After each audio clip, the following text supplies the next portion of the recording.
Glorioso é o Senhor. É bom estar na casa do Senhor.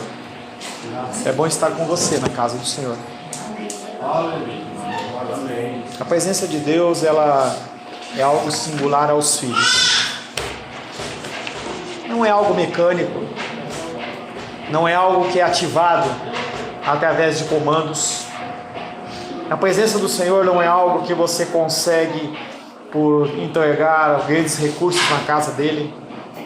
A presença dele não é porque você se dedica. A presença dele é porque ele é quem ele é. A presença dele nos alcança, nos enche, nos preenche. Quando as pessoas vão dormir e você está sozinho, você e seus pensamentos, ele é quem te conforta. Ele é aquele que está ao seu lado, aquele que te pega pela tua mão. Quando todos não te compreendem, ele te compreende. Quando todos estão ocupados para te ouvir, ele não está ocupado para te ouvir. Ele não tem agenda, ele não tem horário, não tem forma, você não precisa de vestimenta específica, não tem que ter um local específico. Simplesmente, ele é Deus e está à sua disposição para que você possa orar e alcançá-lo quando você assim o desejar. Ele é um Deus disponível. Ele é grande, ele é poderoso, mas ele é disponível para mim e para você. Quero saudar você mais uma vez com a paz do nosso Senhor Jesus Cristo. Amém. É bom ver cada rostinho aqui. Falava hoje à tarde com a Lourdinha e ela falou: pastor, eu não consigo ir. Eu quero, mas eu não consigo. O Senhor concedeu graça à titia que não veio na semana passada, não consegui ver pela manhã. Com muito esforço ela conseguiu estar aqui, mas a Lourdinha não conseguiu estar aqui. Nós temos que orar por essas pessoas. O ministério do Senhor e o resumo do que nós falamos aqui na palavra dele, em todos os cultos, em todas as escolas dominicais, em todas as reuniões, é amar a Deus sobre todas as coisas e o próximo como a si mesmo. Só isso. É você olhar para as pessoas que padecem necessidades como pessoas que precisam da sua ajuda, seja uma ajuda material, real ou simplesmente uma oração. O que nós proclamamos aqui é apenas que você ame. Não é uma doutrina, não é uma forma de pensamento, não é uma filosofia, é simplesmente uma ordenança de Deus, o amor. Se você amar a Deus sobre todas as coisas e o próximo como a ti mesmo, você está pronto para encontrar o Senhor. Em nosso último encontro, estivemos meditando sobre o tema: em Jesus nós temos que frutificar. Semana passada eu fui bem duro nesse aspecto, em que se você quer realmente se declarar cristão, você tem que dar frutos. Não há como você ser cristão e não dar frutos. Dar frutos não é estar na igreja, dar frutos não é você ter ministério na igreja, mas você conseguir falar do amor de Deus para outras pessoas, onde quer que seja. Porque Deus ele não plantou você neste lugar para você dar fruto aqui. Você precisa dar fruto lá fora. Em Jesus nós temos que frutificar. Quem planta necessariamente espera colher. E isso é algo natural e verdadeiro. Vemos isso na agricultura, vemos isso no comércio e também na vida espiritual, mesmo na igreja, quando, por exemplo, investimos em vidas. O tempo que eu despendo com vocês é um investimento. Não porque eu quero colher algo, mas porque você frutifique. Para que você possa, onde quer que você esteja, você dar frutos. Não há sentido de eu me reunir com vocês, seja aqui na igreja, seja lá no gabinete, onde quer que seja, se não for com o objetivo de te instruir para você dar frutos. A presença de Cristo entre nós foi a maior, o melhor e o mais importante investimento, a mais importante semeadura feita desde que o mundo é mundo. E mesmo antes dele ser criado. O verso da semana passada, Loli, presta atenção. O verso que ficou da semana passada é João 15:1, em que nós falamos: eu sou a videira verdadeira e meu pai é o agricultor. Temos uma ordenança de Deus sobre o frutificar. Nós temos que frutificar. Não há desculpa. Não há dor de cabeça, cansaço, câncer, qualquer desculpa para você não é válida perante o Senhor. Nós temos que frutificar. Por isso que o dia do Senhor é o dia do Senhor. O dia do Senhor não é para mais nada a não ser adorá-lo. encher o coração da presença dele. O dia do Senhor é para isso. Qualquer outra coisa tem que ser banida. Festas não são para domingo. Você como cristão tem que entender que você pode até fazer aniversário no domingo, mas não faça festa no domingo. Faça no sábado, faça na segunda. Domingo é dia do Senhor.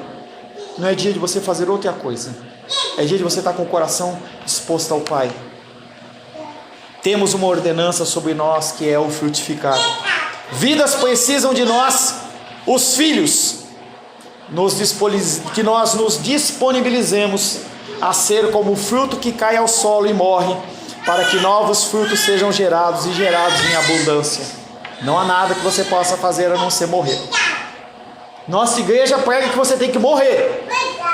E eu ouvia lá em São Paulo, meu pastor, ele gritava e falava assim: morra! Não é para você morrer de morte física. Eu quero vocês muitos anos. Quero comemorar 110 anos do irmão Cláudio. Glória a Deus. Aleluia. Quero. Não sei se meu pedido vai ser atendido, mas eu quero.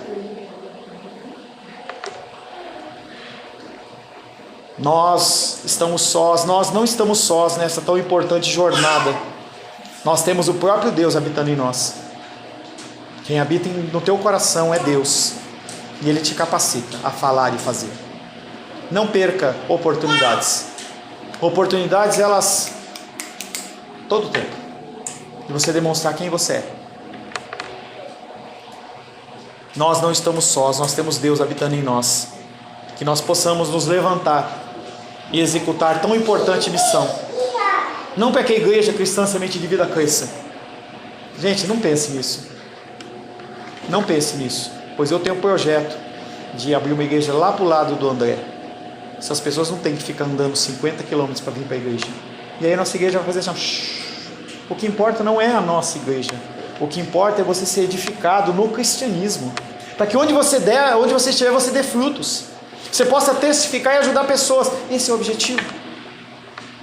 Levantemos e executemos tão importante missão para a glória, honra e louvor do nosso Senhor. É só para isso que nós existimos. Aleluia. Só para isso. A palavra de hoje tem como título: sem Jesus, a palavra nos torna fariseus. Eu conheço a Bíblia de Gênesis e Apocalipse, li 10 vezes a Bíblia. Se você não tem Jesus no coração, você é um fariseu. Não serve para nada. Quero convidar você a abrir a palavra de Deus no Evangelho de João, capítulo 15.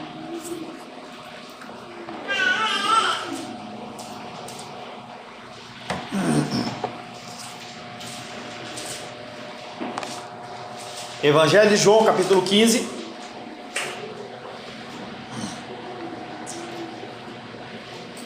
Assim diz a palavra de Deus: eu sou a videira verdadeira e meu pai é o agricultor. Todo ramo que estando em mim não der fruto, ele o corta, e todo o que dá fruto limpa, para que produza mais fruto ainda. Vós já estáis limpos pela palavra que vos tenho falado. Permanecei em mim, e eu permanecerei em vós. Como não pode o ramo produzir fruto em si mesmo, de si mesmo, se não permanecer na videira, assim nem vós o podeis dar, se não permanecerdes em mim. Eu sou a videira, vós os ramos. Quem permanece em mim e eu nele, esse dá muito fruto, porque sem mim nada podeis fazer.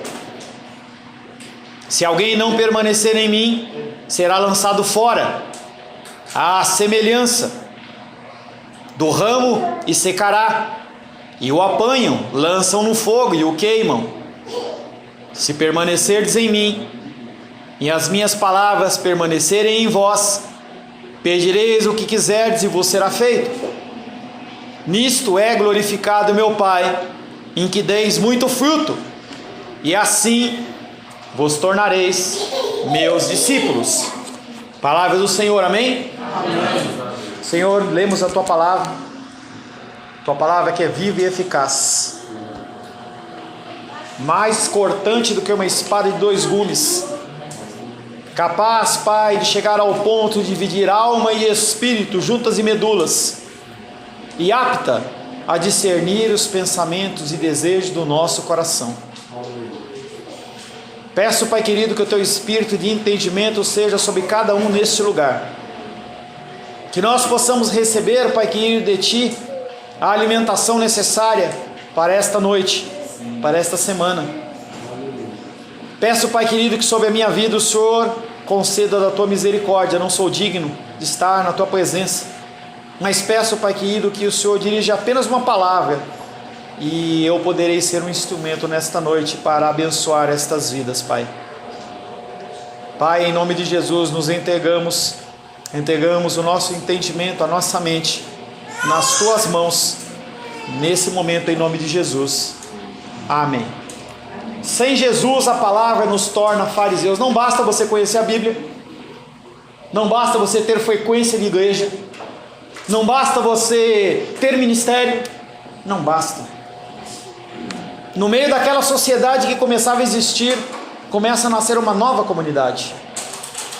A sua existência não depende de instituição, e sim da participação de Jesus e da comunicação do seu Espírito. Dois elementos essenciais: presença de Jesus e ação do Espírito.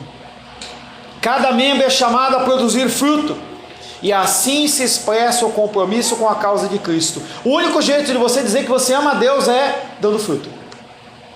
Falar, muitas pessoas dizem, os filmes estão recheados de pessoas que olham e falam assim: eu te amo. Será que vale alguma coisa?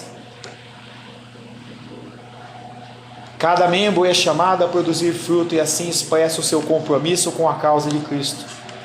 Jesus cria a alternativa ao mundo opressor, a um mundo aí fora que você não faz parte. E você tem que declarar novas formas, para que as pessoas entendam que você não faz parte desse contexto, que elas possam contar com você. Uma sociedade nova nasce, uma sociedade de amor mútuo, expressão da vida e ambiente da liberdade. A união com Jesus nos leva necessariamente a não ficar parado. Se você tem Cristo no coração, você não consegue ficar parado, algo te incomoda. Achei tão bonitinho. Eu venho pedindo, clamando, que alguém se levante para ajudar a Menísia na aula dos pequenininhos. E aí, de onde eu menos esperava, veio. Da Ingrid, que está com as dificuldades da gravidez, ela chegou: pastor, eu gostaria de ajudar. Eu sei que eu não tenho capacitação ainda, mas eu quero ajudar. Isso nasce de Deus.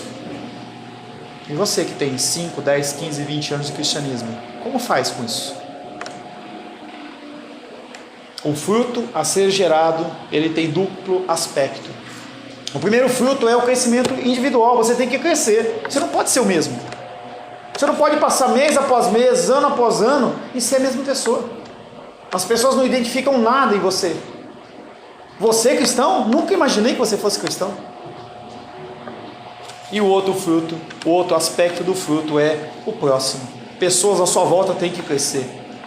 Se você está crescendo, as pessoas que estão à sua volta têm que crescer. O Pai cuida dos membros do seu povo. O seu trabalho em cada um é a eliminação progressiva de todo fator de morte para nos levar à plenitude da libertação. A parte de Deus Ele faz, você tem que fazer a sua parte. O primeiro versículo que nós vamos meditar está em João 15, verso 4. Era o versículo que estava na palavra da semana passada, mas que eu senti que não deveria dar continuidade para retomar hoje. João 15, 4 diz: permanecei em mim, como eu permaneço em vós. Ele habita em você. Tudo bem aí, gente?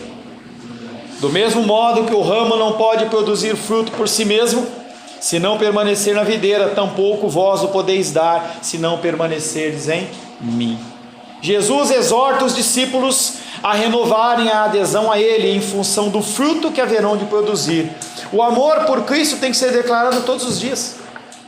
Não é algo que há 2 anos atrás ou 50 anos atrás você falou assim: ó, Jesus, eu te amo, eu te aceito, e nunca mais. Não existe isso. É algo que você declara não através, necessariamente através da voz, mas através das suas ações. A união com Jesus não é algo automático, não é ritual. É por isso que quando eu chamei os meninos no batismo, e na semana passada eu chamei a atenção de alguns, eu falei: vocês têm que crescer. O batismo não é algo que é ritual. É algo que é espiritual, demanda mudança e transformação em pensamento, comportamento, mesmo que numa medida pequena, mas tem que demonstrar transformação e mudança. Esta união mútua entre Jesus e os discípulos, vistos aqui como grupo, será a condição para que exista a sua comunidade. Se não houver fruto, não há igreja. Nós estamos nos reunindo aqui para quê? Por que motivo?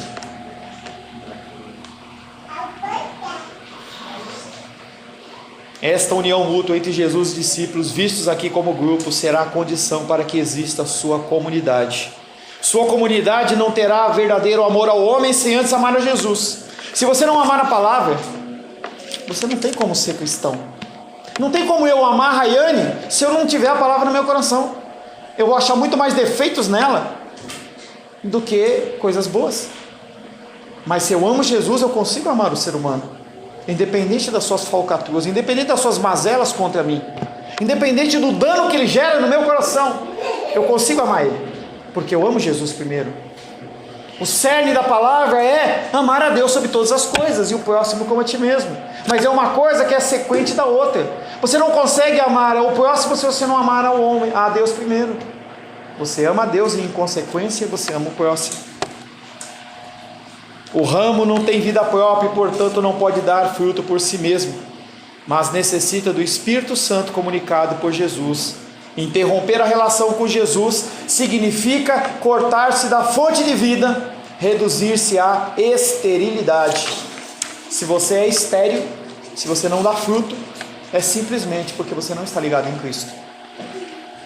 Você pode ter até aparência de cristão, pode se vestir como um cristão, pode falar a paz do Senhor, graça e paz, mas você não é cristão. João capítulo 15, versos 5 e 6.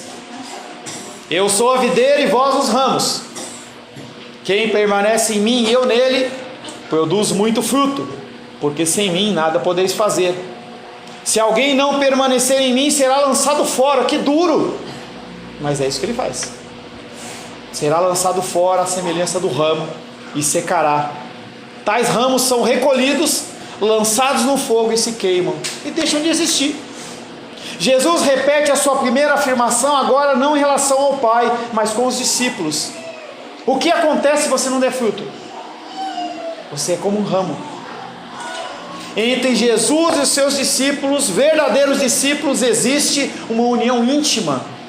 E eu tenho aprendido isso bastante. Eu e Rosângela estamos fazendo aula de dança, estamos aprendendo bolero, ainda engatinhando os primeiros passos. Mas se não houver comunhão entre eu e ela, eu piso no pé dela. Eu vou querer girar e ela pensa que eu vou fazer um outro passo. Necessidade de comunhão. É tempo, é dedicação. É você entender que uma parcela do seu dia tem que ser dedicada a Ele, independente de tudo. E o trabalho? E as obrigações? Segundo plano. Primeiro lugar, o Senhor. A mesma vida que há em Jesus circula naqueles que são seus. E aí nesse versículo ele afirma: quem permanece em mim e eu nele produz muito fruto. Essa frase nós já trabalhamos em outro texto, talvez você nem lembre.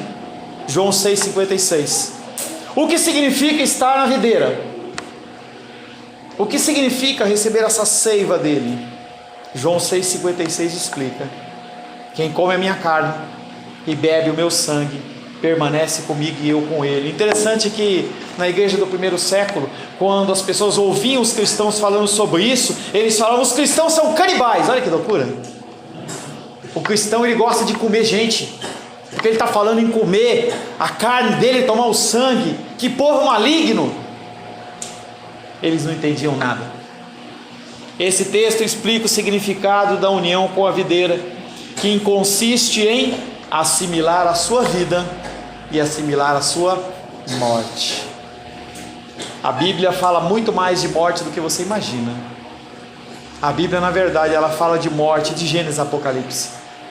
E não é morte física, é a morte dos seus desejos, das suas vontades, em que você olha para o próximo e fala: em vez de eu satisfazer o que eu quero, eu satisfaço o que ele quer. Eu posso gerar uma confusão com o meu próximo porque eu quero o melhor para ele. Isso acontece entre pais e filhos. entre esposas e maridos, maridos e esposas, entre familiares. Muitas vezes nós fazemos coisas que são desagradáveis para aquele que está recebendo, mas nós fazemos para o bem, mesmo que a pessoa não entenda.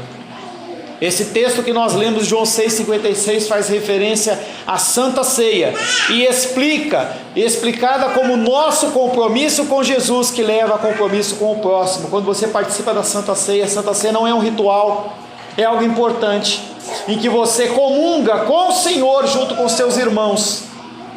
E essa manutenção da sua aliança com Deus, ela é essencial. Não há como você deixar de tomar Santa Ceia porque você está em pecado. Não há essa condição, não existe isso. Você não tem como sair desse âmbito de pecado que você vive se não for através da presença de Cristo. Não tem como. É muito mais forte do que eu, muito mais forte do que você. Quem se compromete deste modo com Jesus, fica unido a Ele e participa da sua própria vida. É uma comunhão permanente com Ele, como indica a simbologia da videira. Você entende que cristianismo não é apenas você andar com uma cruz no peito, ou ter a Bíblia no carro, ou levantar sua mãozinha, ou chorar num culto. É muito mais que isso. É uma união íntima com o Senhor. É aquele exemplo da dança. O Senhor Jesus, Ele vai para a direita e você, como um bom parceiro de Jesus, você vai junto com Ele. Se Ele vai para a esquerda, você vai. Você entende os comandos dEle, você ouve a voz dEle. O novo fruto supõe a ruptura com o sistema injusto, até a entrega da própria vida. Não tem como você viver no mundo e com Deus. Não dá. Lá no livro do profeta em Reis, Elias fala para os israelitas: ou você servem a Deus ou servem a Baal. Não dá para servir os dois. Não dá para você ter comunhão com as duas coisas. Não há período de transição. Não há café com leite. Ou você é ou você não é. Ou você vive como cristão ou você não vive. Mesmo errando. Mas ou você vive ou você não vive. João 12:25. Quem ama a sua vida, perde-a. Se você ama a sua vida, você vai perdê-la. Aquele que odeia a sua vida, duro, palavra forte, em mundos em que todo mundo fala que você tem que ser feliz, Jesus está falando: se você ama a sua vida, você vai perder ela. Mas se você odeia a sua vida, nesse mundo você vai preservá-la para a vida eterna. Negocião, hein? Qual é o negócio? Qual é o negócio que você quer? É algo para agora? Ou algo que vai dar muito mais lucro para você no futuro? O futuro daquele que sai da comunidade por falta de amor a Jesus é secar. Ou seja, carência total de vida. Quem renuncia a amar, renuncia a viver. Amar o próximo. Quem renuncia a esse amor, não vive. Ele perde a sua vida. A comparação termina descrevendo a sorte dos ramos cortados. Tornam-se um resíduo. Tais ramos são recolhidos, lançados ao fogo e se queimam. Não serve mais para nada. Para que serve a cinza? Você vai lá e faz o seu churrasco, você vai lá e faz a sua fogueira. Para que serve a cinza? Para nada. No máximo que você faz é varrer e jogar ela fora.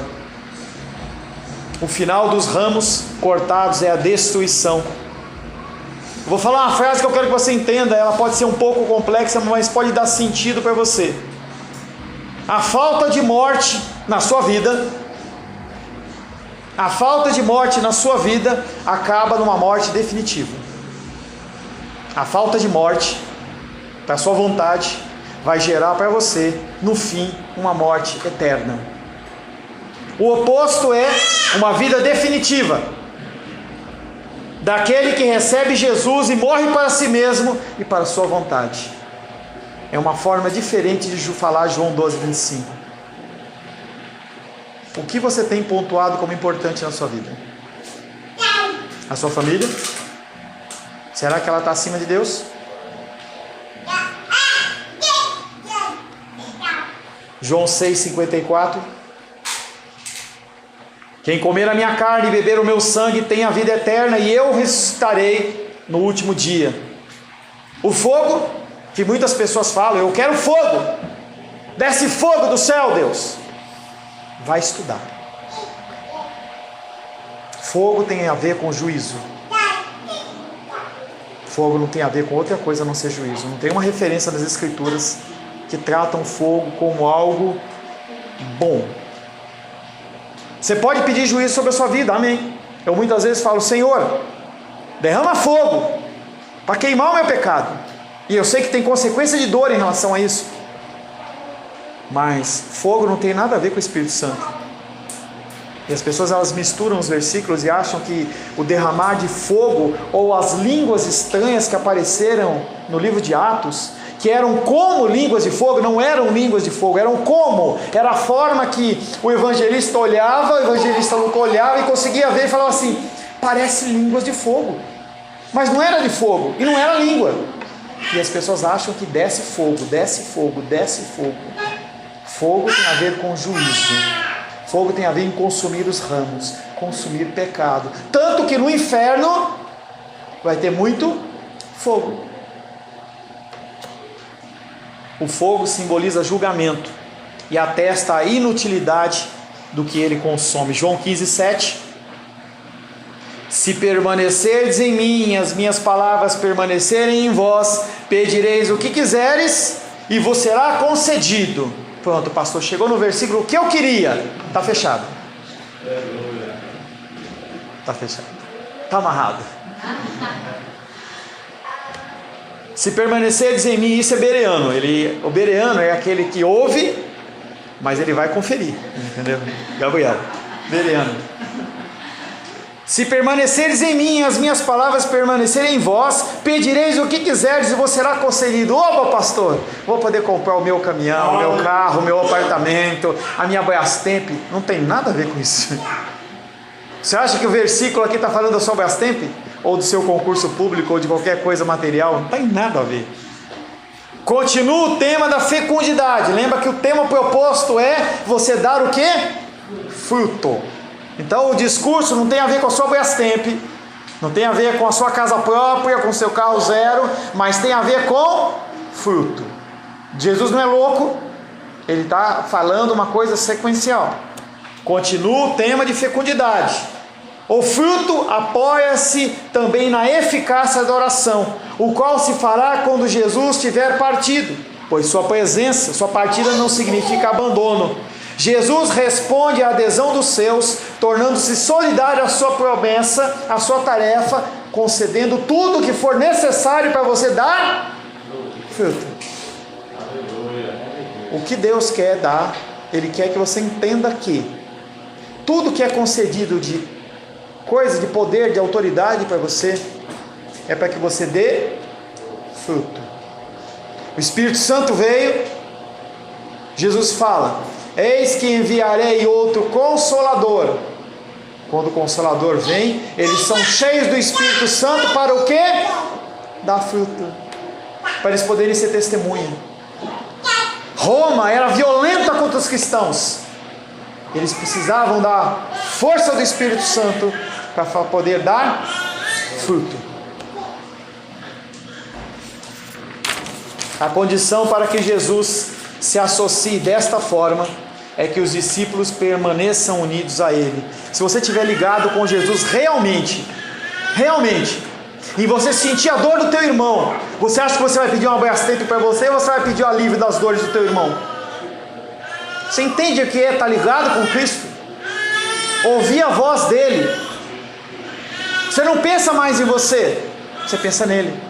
Porque você sabe que Ele te dá o pão nosso de cada dia. Ele não permite que você passe por angústias, ansiedades e preocupações acima do que você pode suportar. E Ele está contigo para que você possa dar frutos. A condição descreve dois aspectos inseparáveis da comunhão com Jesus. Se você é cristão, duas características. Primeiro, você tem que ter ligação com a sua pessoa. Segundo, com o seu ensino. Não há como separar isso. Não há como você ser amante de Cristo e não ter contato com a palavra. Não tem como você ser um estudioso da palavra e não ter amor com o Senhor. Não ter prazer em curvar os seus joelhos e falar: Deus, Eis-me aqui, Senhor. Fala comigo. Não dá, não bate as duas coisas.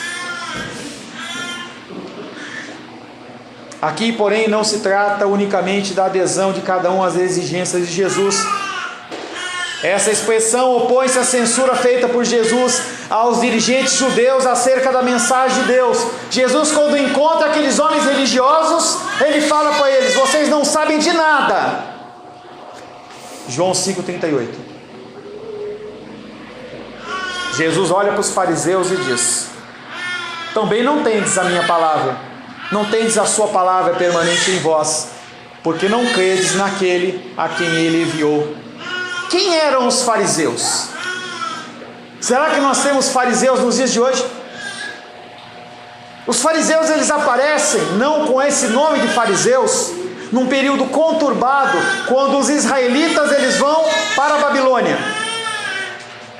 Quando eles vão para a Babilônia e não tem aonde cultuar, aqueles homens se preocupam e fazem o quê? Começam a fazer estudos, começam a se preocupar em fazer a manutenção da palavra do Senhor no meio dos israelitas. E aqueles homens se dedicavam para evitar que a palavra morresse. Com o passar do tempo, eles se perderam nos seus próprios propósitos e começaram a achar que eles eram melhores do que os outros. E eles conheciam a palavra. Eles podiam citar o Antigo Testamento inteiro de cor. A dificuldade que você tem de decorar o Salmo 23, eles falavam de Gênesis a Apocalipse, Gênesis a Malaquias, sem pestanejar. Fala tal versículo, pá. Fala tal capítulo, pá. Eles eram ensinados para isso. Só que Jesus olha para eles e fala: vocês não têm a palavra no seu coração. Eles tinham as escrituras, mas não tinham o amor. A fim de justificar a sua prática, porque os fariseus fazem isso. Os religiosos tinham criado uma doutrina que contradizia a verdadeira mensagem que Deus tinha transmitido nas Escrituras. Para quê? Para acomodar o desejo do coração deles, as suas vontades, para que eles não tivessem que dizer não àquilo que eles queriam. Nós queremos continuar com vestes maravilhosas, nós queremos continuar, olhar que as pessoas olhem para nós e falem assim: como vocês são sábios, poderosos, inteligentes. Eles não queriam abrir mão disso. Por isso eles mudam a doutrina. É o que tem acontecido nos dias de hoje. Por que as igrejas estão lotadas? Por que certas igrejas estão lotadas? Porque falam o que o coração quer ouvir e não o que Deus quer falar. Entenda que igreja cheia não quer dizer presença de Deus. Igreja cheia não quer dizer presença de Deus. Gostaria que a gente tivesse uma igreja de 100, 200, 500 ou 1000 pessoas. Mas se não for, se Deus ele me der para cuidar de vocês, apenas vocês, amém. É claro que o meu ego, ele luta contra a minha vontade. Eu me entristeço. Mas é pecado no meu coração. É um problema meu. Mas igreja cheia não quer dizer igreja onde Deus está. Muitos templos estão com ausência de Deus. Igrejas na Europa que antes foram templos de avivamento, hoje igrejas dividem, um culto de manhã é uma igreja, de tarde é outra, de noite é outra, para manter o lugar aberto. Gatos pingados. A fim de justificar a sua prática, os religiosos tinham criado uma doutrina que contradizia as Escrituras. Jesus, porém, espera dos seus que a adesão a Ele mantenha viva entre eles a sua mensagem. Você tem que viver o cristianismo verdadeiro, independente da sua autoridade, do tamanho da sua igreja, do que você vive. Você tem que ser um ser vivo, com Cristo vivo no seu coração. As pessoas elas têm que enxergar Cristo em você. Na sua atividade, no mercado, no dirigir, no restaurante, no self-service. Self-service. A pessoa tem que olhar para você e falar assim: esse é cheio de Deus. Esse tem que se converter ainda. Brincadeira. Quando na comunidade reina este ambiente de união com Jesus, de entrega, na sua missão pode-se pedir o que quiser que será concedido. A sintonia com Ele, criada pelo compromisso em favor do homem estabelece a colaboração ativa de Jesus com os seus. Não tem nada a ver com egoísmo. As pessoas continuam indo para a igreja para receber algo de Deus. Isso chama-se adoração profana, encontrada em templos de Umbanda, Candomblé, em religiões satânicas, em que você oferece algo para receber algo. Se você vem para a igreja para receber algo, você está errado. Você não entendeu nada do cristianismo. O cristianismo é onde você dá e não que recebe. Que você já recebeu tudo, que é Jesus. Não há mais nada a receber. É como se você fosse convidado para comer na casa de alguém e comesse tudo que tivesse lá. Não tem mais nada. Não, cara, você já comeu tudo. Não tem mais nada melhor a oferecer. Não há nada a oferecer melhor do que Cristo. E por que as pessoas continuam procurando migalhas nas igrejas? Fazendo campanhas disso, daquilo outro. Você sabia que na Bíblia não aparece uma campanha? O termo campanha ele vai aparecer no século 20. Ou seja, nós temos mais de 6.000 anos sem uma campanha sendo feita numa igreja, seja judaica, seja cristã. De onde as pessoas tiram isso? Do meu coração, do seu coração. Eu estou passando uma dificuldade com o meu filho, eu vou fazer uma campanha para ele. Se converta, ore, demande tempo, invista tempo naquela vida. E Deus ele vai fazer o que tem que ser feito. E se ele não fizer no seu tempo? Glórias a Deus. A sintonia com ele, criada pelo compromisso em favor do homem, é um compromisso de não egoísmo. Os crentes frequentemente sentem que estão famintos e longe daquela rica fertilidade para a produção de fruto abundante. Eu me olho no espelho e falo assim, como você é miserável. Talvez você olhe e fale assim, como que eu consigo dar fruto? Como é que Deus pode esperar que eu faça algo sendo quem eu sou?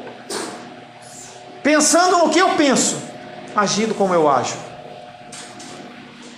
Um consolo para você que outros homens pensaram assim. Jeremias 1,6. Então lhe disse eu, Senhor Deus, eis que não sei falar, porque não passo de uma criança. Mas não é criança no sentido de dependência, não. Ele estava sendo covarde. Tanto que na sequência de Jeremias, Deus o exorta. Êxodo 3,11. Moisés recebe a visita de Deus, Deus o convoca e ele diz, quem sou eu para ir a Faraó e tirar do Egito os filhos de Israel? Se acha indigno.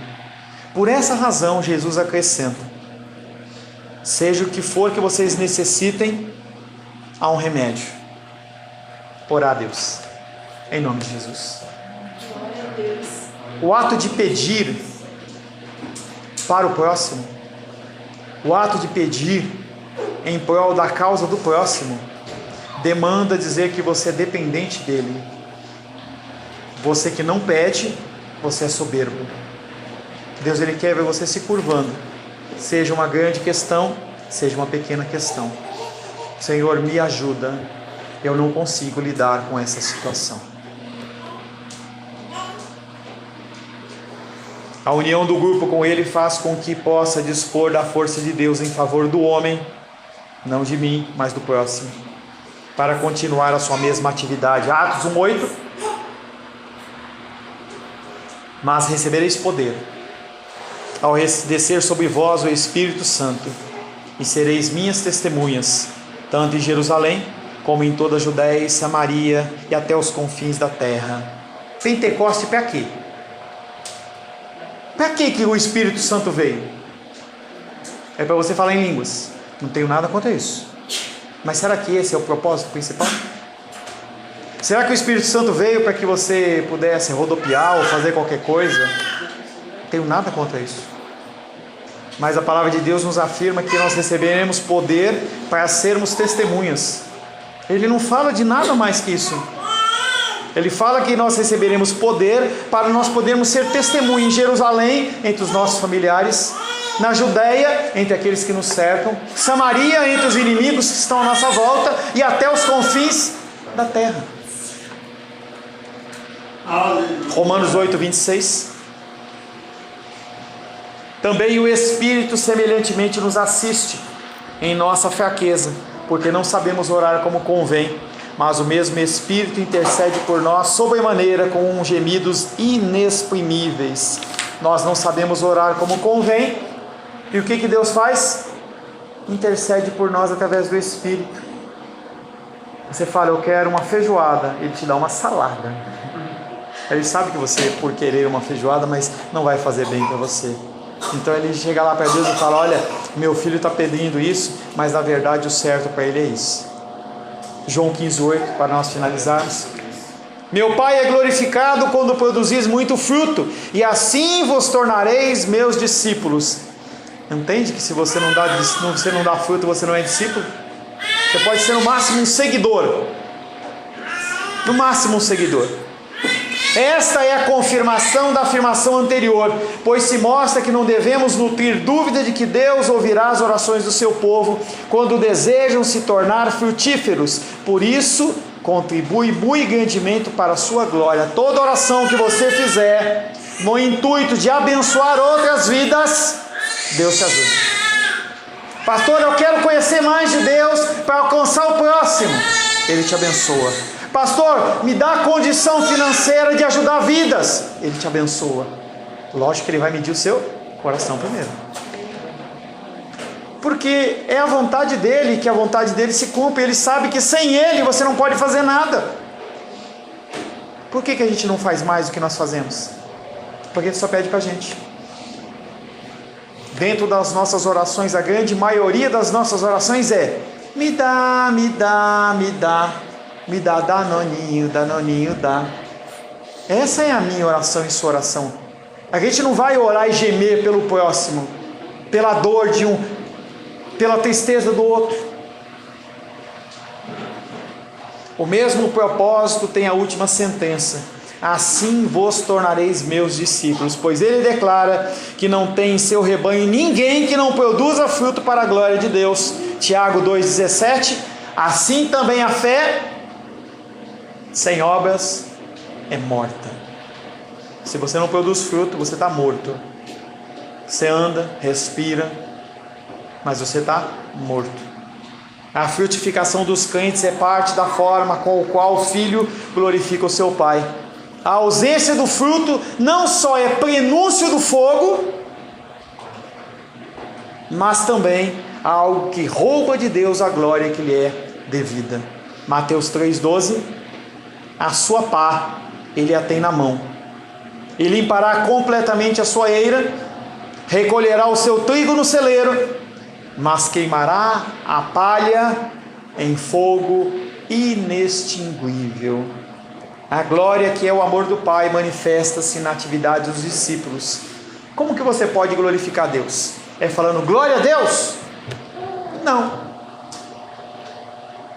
O jejum que Deus quer é você ficar sem comer? Não. O que Ele quer de você é que você ame a Ele de todo o coração e ao próximo como a ti mesmo. Quando você amar o próximo como a ti mesmo, você vai ter cumprido o seu papel como cristão. E você só consegue fazer isso estando ligado à videira verdadeira, que é o Senhor. Entenda que se você está vivo, ainda há chance de você mudar. A misericórdia de Deus, Ele se renovou sobre a sua vida mais uma vez. Você está vivo. Quantas pessoas de todas as idades? Eu já fiz velório de criança de 3 meses, como fiz velório de pessoas de mais idade. Se você está vivo, é porque você tem a oportunidade. Deus ainda te dá a oportunidade de você mudar. Apaga, lança fora essas desculpas que você levanta, que não cola nem para você. Não dá por causa disso, não dá por aquilo outro, é porque eu estou esperando isso, estou esperando aquilo. O tempo é hoje, o tempo é agora. E o tempo é de manifestar o amor pelo próximo. Amém, queridos? Importante afirmar: não temos nenhum poder para fazer o bem, senão o que procede dele. Segundo, estamos enxertados nele. Estando enxertados nele, somos revestidos e podados pelo Pai. Você passa por lutas e dificuldades, mas é o Pai cuidando de você. Deus, o agricultor, remove os ramos infrutíferos para que sejam lançados no fogo e serem queimados. Certa feita, lá no tempo de Israel. Uma parte do povo subiu no monte Ebal e outro no monte Gerizim. E uns falavam as bênçãos e outros falavam a maldição. E o profeta falava assim: eis que eu coloco na tua presença a bênção ou a maldição, a vida ou a morte. Quem escolhe é você. Quem decide viver esta vida é você. Claro que com Ele dentro do seu coração. Senhor, em nome de Jesus, nós, Pai, queremos dar fruto. Muitas vezes, Pai, nós nos ocupamos de coisas que não procedem da Tua palavra. Nós gastamos tempo, Pai, gastamos tempo em coisas que se perdem.